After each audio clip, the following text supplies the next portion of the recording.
নমস্কার, Rishibani institute of Vedic অ্যাস্ট্রোলজির পক্ষ থেকে স্বাগত জানাই আজকের জ্যোতিষ আলোচনায়। আমি শান্তনু আপনাদের সঙ্গে। আলোচ্য বিষয় রাশিফল। আমরা আলোচনা করব সিংহ রাশির বিষয়ে। জুন মাস সিংহের জন্য কেমন যাবে তার আগে বলে দিয়ে আমরা চলে এসেছি আজকে সম্পূর্ণ প্রকৃতির মধ্যে, এবং এই জায়গাটির একটি ঐতিহাসিক বিশেষত্ব রয়েছে। ঈশ্বরচন্দ্র বিদ্যাসাগর তার মামা বাড়ির ক্ষেত্র কিন্তু এটি, এবং যে চণ্ডীতলায় আমরা বসে ভিডিও করছি এখানেই কিন্তু তিনি প্রথম বিধবা বিবাহ এটি করিয়েছিলেন। যাই হোক, আমরা চলে আসব আমাদের মূল আলোচনা প্রসঙ্গে, অর্থাৎ রাশিফল। সিংহ রাশি জুন মাস। সিংহ রাশি বা লগ্নের মানুষদের জন্য জুন মাসে দুটি বিষয় চরম প্রভাব বিস্তার করতে চলেছে। তার মধ্যে একটি পজিটিভ, একটি অবশ্যই নেগেটিভ। পজিটিভ বিষয়টির মধ্যেও আবার দুটি খণ্ড রয়েছে। প্রথম বিষয়টি হলো মঙ্গল, সে কিন্তু সিংহ রাশিতে প্রবেশ করতে চলেছে 7ই জুন।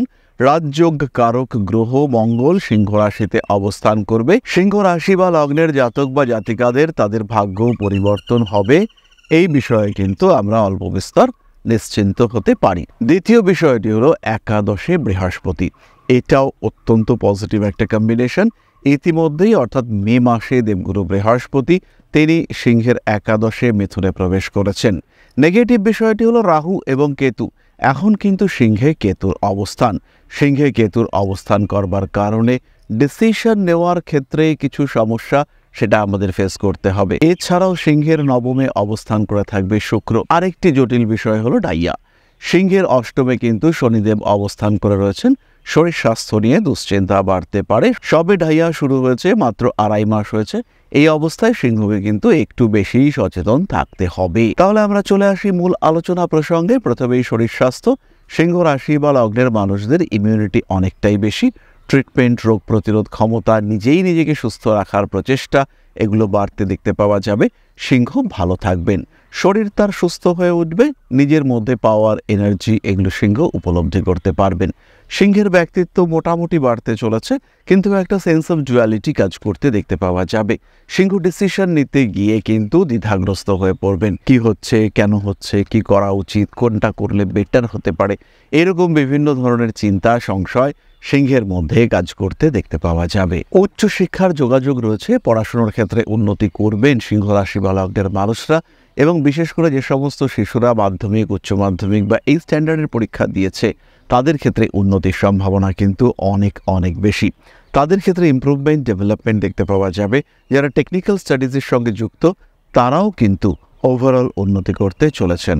সিংহ রাশি বা লগ্নের মানুষদের কর্মমুখী প্রশিক্ষণ তারও সুযোগ বাড়তে দেখতে পাওয়া যাবে। তারা খুব সহজভাবেই নিজেদের কর্মক্ষেত্রটিকে সুপ্রশস্ত করে তুলতে পারবেন। কাজের জায়গায় কিছু প্রেশার, কিছু স্ট্রেস, কিছু অ্যাংজাইটি এটা থাকবে, কিন্তু কর্মপ্রাপ্তি যাদের ক্ষেত্রে একদমই চাকরি হচ্ছিল না, বারবার ইন্টারভিউ দিয়ে চাকরি চেঞ্জ করার বারবার চেষ্টা করে যারা ব্যর্থ হচ্ছিলেন, তাদের ক্ষেত্রে কিন্তু চাকরি প্রাপ্তির সম্ভাবনা বাড়বে। আগে চাকুরি পরে সমস্যা, অর্থাৎ অ্যাটলিস্ট তার যে অর্থের সংকুলনের অভাব ছিল সেটা ঠিকঠাক হওয়ার একটা সম্ভাবনা তৈরি হবে। সিংহ রাশি বা লগ্নের মানুষদের স্থান পরিবর্তন, ক্ষেত্র পরিবর্তন ইত্যাদির সম্ভাবনাও অনেকটাই বেশি। সিংহের মানুষজনের কাছে কাজের সুযোগ আসবে। যারা সেলফ প্রফেশনে যুক্ত রয়েছেন, স্বনিযুক্তি পেশার সঙ্গে যুক্ত, তাদের ক্ষেত্রেও উন্নতির সম্ভাবনা অনেক অনেক বাড়তে দেখতে পাওয়া যাবে। কনফিডেন্স, এইটাই কিন্তু একটু কনফিউশন রয়েছে। আত্মপ্রত্যয়ের কোনো একটা অভাব সিংহের মধ্যে রয়েছে। যে সিংহ রাশি বা লগ্নের মানুষরা অত্যন্ত সাহসী, রিজিড, বোল্ড ডিসিশন নিতে পারেন, তারাও কিন্তু একটু হকচকিয়ে যাবেন, একটু কিংকর্তব্য বিমূঢ় হয়ে পড়বেন সিংহ রাশি বা লগ্নের মানুষরা। পেটের সমস্যায় অল্প বিস্তর ভুগবার সম্ভাবনা রয়েছে।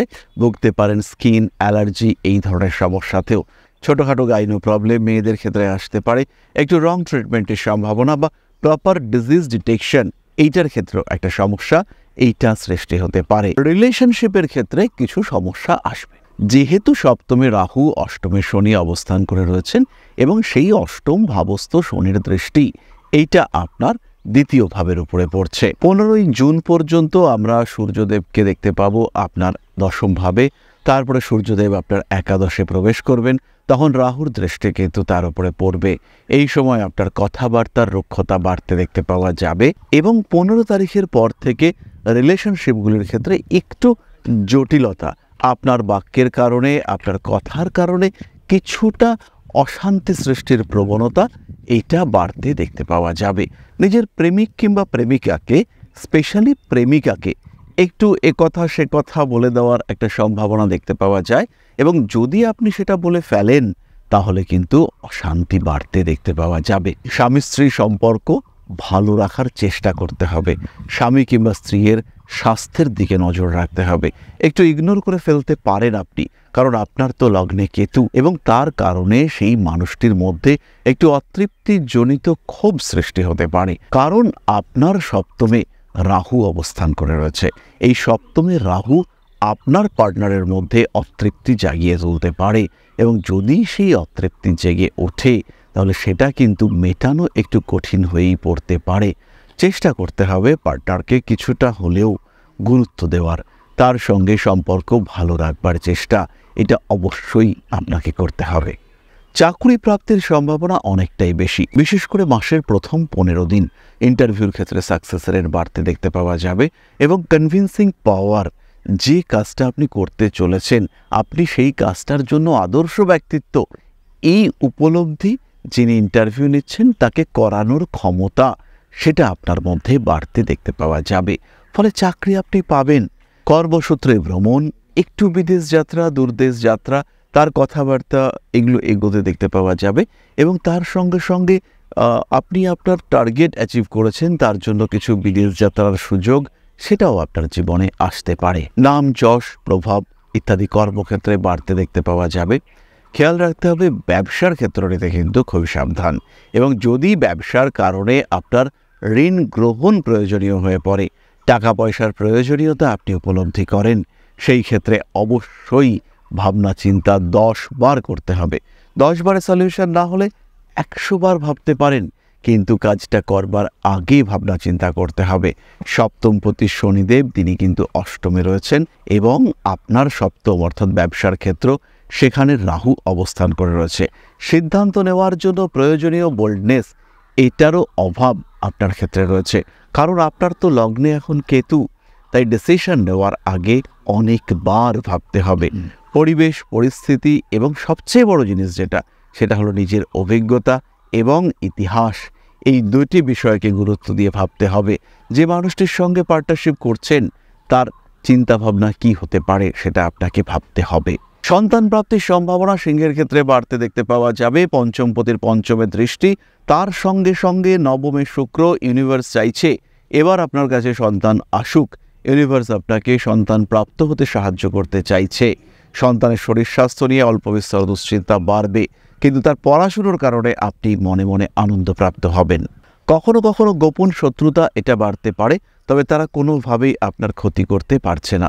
বাড়ি পরিবর্তনের সম্ভাবনা রয়েছে, এবং বাড়ি পরিবর্তনের ক্ষেত্রে আত্মীয় পরিজন, কুটুম্ব তারা কিন্তু যথেষ্ট সাপোর্টিভ, হেল্পফুল হয়ে উঠবেন, এবং আপনার যে কাজ বাড়ি পরিবর্তন সেটাকে যতটা সম্ভব সাপোর্ট দেওয়া যায় সেটা কিন্তু তারা অবশ্যই চেষ্টা করবেন। ফিরে আসতে পারে পুরনো প্রেম, খেয়াল রাখতে হবে, গুরুত্ব দিতে হবে বিষয়টির ওপরে।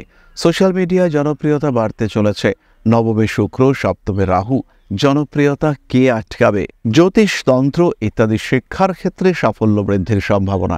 এই সময়, এই টাইম স্প্যানে সিংহ রাশি, সিংহ লগ্নের বহু মানুষ তারা জ্যোতিষ শিখতে শুরু করবেন। যখন শনি অষ্টমে, যখন কেতু লগ্নে, জ্যোতিষের প্রতি আগ্রহ, জ্যোতিষ শেখার ক্ষমতা এগুলো বাড়তে দেখতে পাওয়া যাবে। স্ট্রেংথ, স্ট্যামিনা সবই কিন্তু বাড়তে চলেছে। আত্মসচেতনতা বাড়াতে হবে। শিক্ষার প্রতি আগ্রহ যদি আপনি পোষণ করে থাকেন, দেরি না করে আপনাকে শুরু করতে হবে এই শিক্ষা। আর যদি আপনি ভাবেন জ্যোতিষ শিখবেন, তাহলে একটাই ইনস্টিটিউশন, অর্থাৎ ঋষিবাণী। অনলাইনে, অফলাইনে জ্যোতিষ এবং তার সঙ্গে সম্পর্কযুক্ত প্রত্যেকটি সাবজেক্ট, অর্থাৎ সংখ্যাতত্ত্ব, বাস্তুশাস্ত্র এবং হস্তরেখা বিদ্যায় পারদর্শী করে তুলব। প্রথমেই রয়েছেন মঘা নক্ষত্রের জাতক বা জাতিকা। সাকসেস রেট অনেকটাই বেশি। পায়ে আঘাতপ্রাপ্তি, রক্তপাতের সম্ভাবনা রয়েছে। শরীরচর্চা করতে গিয়ে আঘাতপ্রাপ্ত হতে পারেন মঘা নক্ষত্রের মানুষরা। তীক্ষ্ণ কোনো বস্তুর দ্বারা হতে পারেন বিদ্ধ। অল্প বিস্তর বিদেশ যাত্রার সম্ভাবনা দেখতে পাওয়া যায়। রাগ, জেদের উপরে নিয়ন্ত্রণ রাখতে পারলে প্রাপ্তিযোগ কিন্তু ভালোই, বেশ ভালো প্রাপ্তির সম্ভাবনা দেখতে পাওয়া যায়। বাড়তে পারে অল্প বিস্তর আইনি জটিলতা, তবে তাকে নিয়ন্ত্রণ করে জয়ী হওয়ার সম্ভাবনা আপনার ক্ষেত্রেই রয়েছে। পরবর্তী নক্ষত্র পূর্ব ফাল্গুনী। নিজের সেন্স অফ পারফেকশন আরও বাড়তে দেখতে পাওয়া যাবে। শিরদাঁড়ার যন্ত্রণা, অস্থিপীড়া কষ্টপ্রাপ্ত হতে পারেন পূর্ব ফাল্গুনী। অর্থভাগ্য যথেষ্ট ভালো রয়েছে, প্রাপ্তিযোগ। আঘাতপ্রাপ্তির মৃদু সম্ভাবনা দেখতে পাওয়া যায়। বাড়িতে নিয়ে আসতে পারেন আপনার পছন্দের পোষ্য। একটু পরিবেশের প্রতি ভাবনা চিন্তা বাড়তে দেখতে পাওয়া যাবে। কখনো কখনো একটু অ্যাগ্রেসিভ হয়ে পড়ার সম্ভাবনা দেখতে পাওয়া যায়। আইনি জটিলতা এড়িয়ে চলার চেষ্টা অবশ্যই আপনার করা উচিত। সৌভাগ্য বাড়বে, উচ্চ বিদ্যায় সাফল্য লাভের সম্ভাবনা অনেকটাই বেশি। পরবর্তী নক্ষত্র উত্তর ফাল্গুনী। রেগে গিয়ে ভুল করে ফেলতে পারেন। কোনো একটা সম্পর্কের মধ্যে দুশ্চিন্তা বৃদ্ধির সম্ভাবনা দেখতে পাওয়া যায়। শরীরের বাম পার্শ্বে আঘাতপ্রাপ্ত হতে পারেন। হাঁটুর নিচের অংশে এই সম্ভাবনা অনেকটাই বেশি। যারা সম্পূর্ণ কর্মহীন অবস্থায় রয়েছেন তাদের ক্ষেত্রেও কিছু কর্ম শুরু করার সুযোগ এই মাসে আসতে দেখতে পাওয়া যাবে। বাবা মা ভাই বোন এদের সঙ্গে সুসম্পর্ক বাড়তে পারে। বেড়াতে যাওয়ার পরিকল্পনা অবশ্যই করতে পারেন। উত্তর ফাল্গুনী নক্ষত্রের জাতক বা জাতিকাদের ক্ষেত্রে বাহন যোগ রয়েছে। ঈশ্বরের প্রতি ভক্তি বিশ্বাস বাড়তে দেখতে পাওয়া যাবে। সিংহ রাশি বা লগ্নের মানুষরা ব্যবসা শুরু করবার ক্ষেত্রে, পার্টনার সিলেক্ট করবার ক্ষেত্রে, বিয়ে করবার ক্ষেত্রে যে সমস্ত কার্যকলাপ করা দরকার, খবর নেওয়া দরকার, মানুষটিকে জানা দরকার, বোঝা দরকার, এই কাজগুলির ক্ষেত্রে কোনো রকম কার্পণ্য সিংহ কিন্তু করবেন না। আসতে পারে বড় সমস্যা। তাহলে এরপরে আমরা চলে আসব প্রতিকার সংক্রান্ত আলোচনায়। তবে তার আগে ছোট্ট একটি বিষয় আপনাদের সঙ্গে শেয়ার করব। নমস্কার, ঋষিবাণী ইনস্টিটিউট অফ ভেদিক অ্যাস্ট্রোলজির পক্ষ থেকে একটা ছোট্ট সুখবর ত্রিপুরাবাসী, আগরতলাবাসীর জন্য। প্রতি মাসেই আমরা থাকছি আগরতলায়। থাকছি জ্যোতিষ চর্চা, জ্যোতিষ শিক্ষা, জ্যোতিষ বিচার এবং জ্যোতিষ প্রতিকারের সঙ্গে। সমস্যা আসতে পারে বহু দিক থেকে। সমস্যা আসতে পারে ব্যবসার ক্ষেত্রে, সমস্যা আসতে পারে আয়ের ক্ষেত্রে, সমস্যা আসতে পারে সঞ্চয়ের ক্ষেত্রে, সমস্যা আসতে পারে পরিবার পরিকল্পনার ক্ষেত্রে। দীর্ঘদিন বিয়ে করেছেন, সন্তান আসছে না, পড়াশুনো করছেন, প্রচুর খাটছেন, সরকারি চাকরির পরীক্ষার জন্য প্রিপারেশন নিচ্ছেন, কিন্তু আলটিমেটলি চাকরিটা হচ্ছে না। মাত্র কয়েক নম্বরের জন্য আপনি পিছিয়ে পড়ছেন। আপনি জানেন সফল হওয়ার যোগ্যতা আপনার রয়েছে, কিন্তু কোনো না কোনো কারণে দুর্ভাগ্য আপনাকে ছাড়ছে না। দীর্ঘদিন প্রেম করে বিয়ে করেছেন, স্বামী স্ত্রী দুজনেই চাইছেন সম্পর্কটা টিকে থাকলেই ভালো, কিন্তু কোনো না কোনো কারণে যখন দুজন একাত্ম হচ্ছেন সঙ্গে সঙ্গে শুরু হচ্ছে অশান্তি। একজনের উপস্থিতিতে আরেকজন ইরিটেট হয়ে পড়ছেন। কেন? এর উত্তর রয়েছে জ্যোতিষের কাছে, এর সমাধান রয়েছে জ্যোতিষশাস্ত্রের কাছে। এই সমাধান খুঁজে পেতে আপনাকে সাহায্য করবার জন্য আমরা থাকছি আপনার দোরগোড়ায়। এবার থেকে আগরতলায় রেগুলার চেম্বার, সঙ্গে থাকছি আমরা। তাই জীবনের যে কোনো সমস্যা থেকে সমাধানের পথ খুঁজে বার করবার জন্য, আরেকটু ভালো থাকার জন্য, দুর্ভাগ্যের ক্রমাগত বেড়াজাল থেকে নিজেকে মুক্ত করবার জন্য যোগাযোগ করুন আমাদের সাথে। আজই বুকিং করুন আপনার অ্যাপয়েন্টমেন্ট। খেয়াল রাখতে হবে একটি ছোট্ট বিষয়, সাক্ষাৎকারের জন্য প্রি বুকিং অত্যাবশ্যক। আমরা থাকছি আগরতলায় 26 এবং 27 মে। বুকিং করবার জন্য সরাসরি কল করুন আমাদের কন্ট্যাক্ট নাম্বারে। তাহলে আবার আমরা ফিরে আসি প্রতিকারের আলোচনায়। সিংহ রাশি বা লগ্নের মানুষজন তারা নিজেদের শরীর স্বাস্থ্য অর্থনৈতিক উন্নতির জন্য অবশ্যই ধারণ করুন রেড জাসপার এবং সানস্টোন কম্বিনেশন ব্রেসলেট। একটি সানস্টোন একটি রেড জাসপার অবশ্যই পরতে পারেন। তার সঙ্গে সঙ্গে বাড়ির যারা একটু বয়স্ক সদস্য রয়েছেন তাদের সঙ্গে ভালো ব্যবহার, তাদের সঙ্গে অ্যাটাচমেন্ট বাড়ানোর চেষ্টা, এগুলো অবশ্যই করা যেতে পারে। পাঠ করুন নবগ্রহ স্তোত্র, পাঠ করুন শিব তাণ্ডব স্তোত্র। খেয়াল রাখবেন লগ্নে কেতুর অবস্থান, হনুমান চালিসা অথবা শিব তাণ্ডব স্তোত্র, এই দুটোর নিয়মিত পাঠ আপনার লগ্নস্থ কেতুর নেগেটিভিটিকে অনেকটা কমিয়ে দিতে পারে। তাই নির্দ্বিধায় পাঠ করুন শিব তাণ্ডব স্তোত্রম। তাহলে আজকের আলোচনা আমরা আর দীর্ঘায়িত করব না। সবাই সুস্থ থাকুন, ভালো থাকুন। মা শ্রী শ্রী আদিশক্তির আশীর্বাদে আপনাদের জীবন আরো সুন্দর, আরো সমৃদ্ধ হয়ে উঠুক। জয় মা আদিশক্তি। নমস্কার।